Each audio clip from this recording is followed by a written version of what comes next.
chief priests and the elders of the people met together, and they schemed to arrest Jesus secretly and kill him. Then one of the 12, Judas, went to the chief priests and asked, "What are you willing to give me if I deliver him over to you?" So they counted out for him 30 pieces of silver. From then on, Judas watched for an opportunity to betray Jesus and hand him over to them. Jesus told his disciples, "You will all fall away on account of me." But Peter replied, "Even if all fall away, I never will." But Jesus answered, "This very night, before the rooster crows, you will disown me 3 times. But Peter declared, "Even if I have to die with you, I will never disown you." And all the other disciples said the same. Then Jesus went with his disciples to a place called Gethsemane, and he said to them, "Sit here while I go over there and pray." I was there. I remember. He said to us to stay and watch with him. But we couldn't even keep our eyes open. We kept falling asleep. We were so ashamed. But we couldn't stay awake. And the next thing we knew, the temple guards were there. And with them was Judas.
Judas arrived, and with him was a large crowd armed with swords and clubs.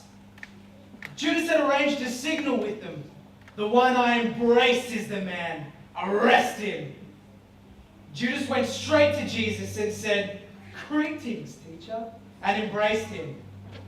Then the armed men stepped forward, seized Jesus, and arrested him. Then all the disciples deserted him and fled. I did desert Jesus.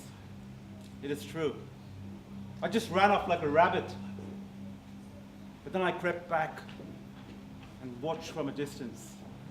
And when they reached the high priest's house, I waited in the courtyard to see what would happen. The chief priests and the whole Sanhedrin were looking for false evidence against Jesus so that they could put him to death. But they did not find any. The high priest said to him, "I charge you under oath by the living God. Tell us if you are the Messiah, the Son of God." "You have said so," Jesus replied. "But I say to all of you, from now on you will see the Son of Man sitting at the right hand of the Mighty One and coming on the clouds of heaven." Then the high priest tore his clothes and said, "He has spoken blasphemy. Why do we need to hear any more witnesses? Look, now you have heard the blasphemy.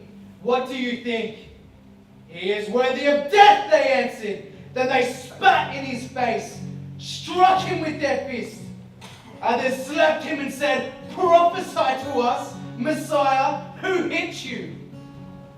The next bit was dreadful for me. It was dreadful for me. I was sitting in the courtyard trying to eavesdrop to hear what was happening to Jesus, when suddenly the others started to recognize me. It was the servant girl who first pointed me out. To my shame, I denied it. In fact, I denied it again and again. And after the third time, the rooster crowed. And I remembered what Jesus said about me denying him 3 times. And I walked away, brokenhearted. Early in the morning, all the chief priests and the elders of the people made their plans to have Jesus executed. So they tied him, led him away, and handed him over to Pilate the governor. I remember what happened next. Judas, that betrayer, he was seized with remorse. He went to the chief priests and he threw the money into the temple and he left and hanged himself.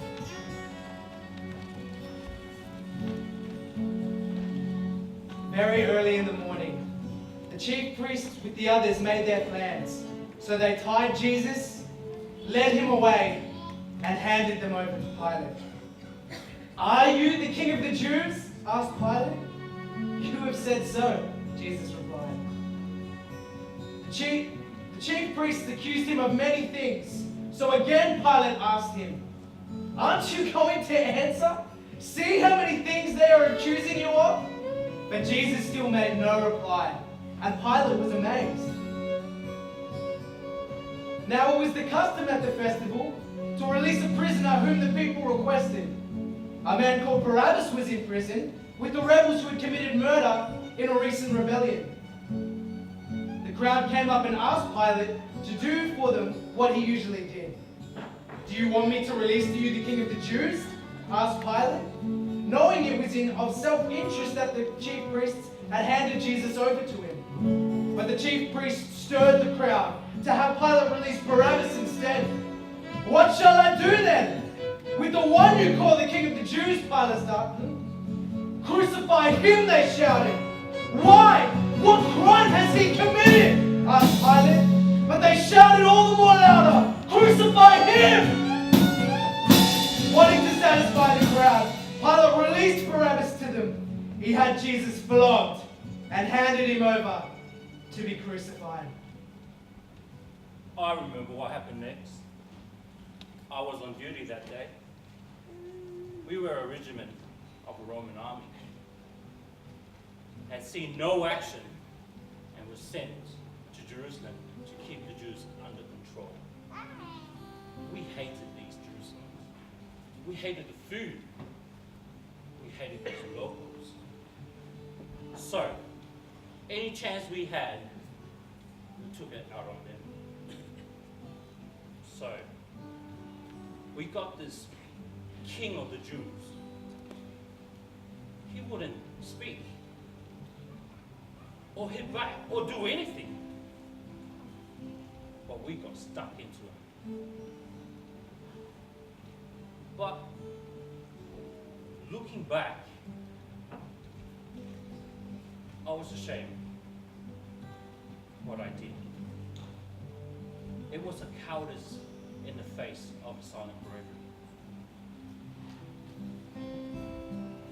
After the soldiers had beaten him and mocked him, they put his clothes back on him, then led him away to crucify him. I can tell you what happened next. I was there by the roadside because Jesus was so weakened by the punishments. He kept falling, carrying that heavy cross. So the soldiers grabbed the man grabbed the nearest man, me, and made me carry the cross. Took him to the execution place called the Skull Hill. Just before they nailed his hands and feet, they offered him a narcotic drink to ease his pain, but he wouldn't touch it. Then they nailed his hands and feet to the cross. There were thieves and rebels at the crosses on Skull Hill too. And just like they always did, they wrote the reasons for the executions on a sign above their heads. And on Jesus' sign they wrote, "This is Jesus, the King of Jews."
Anyone who passed by the cross hurled insults at him.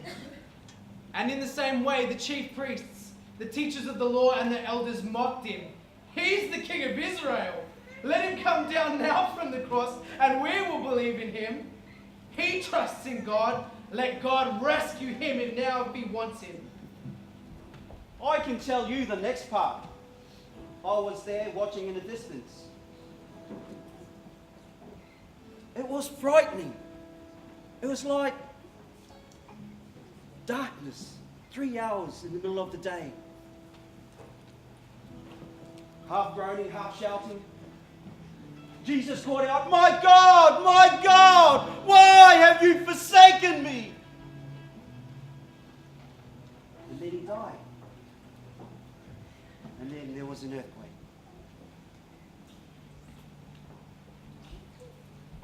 when we Roman soldiers felt the earthquake, and so what happened next? We were terrified. Even our captain said that this Jew Jesus must be the Son of God.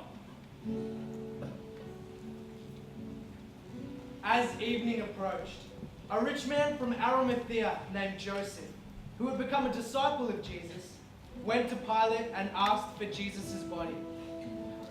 Pilate ordered that it be given to him.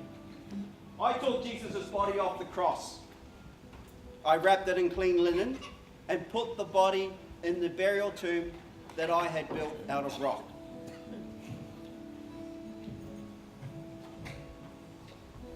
And then, with help, carried a big stone and put it in front of the entrance of the tomb. And then I went away. But Mary Magdalene and the other Mary were still there opposite the tomb.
After the Sabbath, at dawn on the first day of the week, Mary Magdalene and the other Mary went to look at the tomb.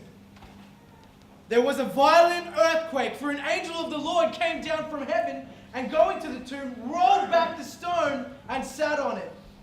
His appearance was like lightning, and his clothes were as white as snow. The guards were so afraid of him that they shook and became like dead men. The angel said to the women, "Do not be afraid, for I know that you are looking for Jesus, who was crucified. He is not here. He has risen, just as he said. Come and see the place where he lay. Then go quickly and tell his disciples, he has risen from the dead and is going ahead of you to Galilee. There you will see him. Now I have told you." So the women hurried away from the tomb, afraid yet filled with joy, and ran to tell the disciples. Suddenly, Jesus met them. "Greetings," he said. They came to him, clasped his feet, and worshipped him. Then Jesus said to them, "Do not be afraid. Go and tell my brothers to go to Galilee. There they will see me." Then the 11 disciples went to Galilee, to the mountain where Jesus had told them to go. When they saw him, they worshipped him, but some doubted. Then Jesus came to them and said this, "All authority in heaven and on earth has been given to me. Therefore, go and make disciples of all nations, baptizing them in the name of the Father and the Son and the Holy Spirit, and teaching them to obey everything I have commanded you. And surely I am with you always to the very end of the age."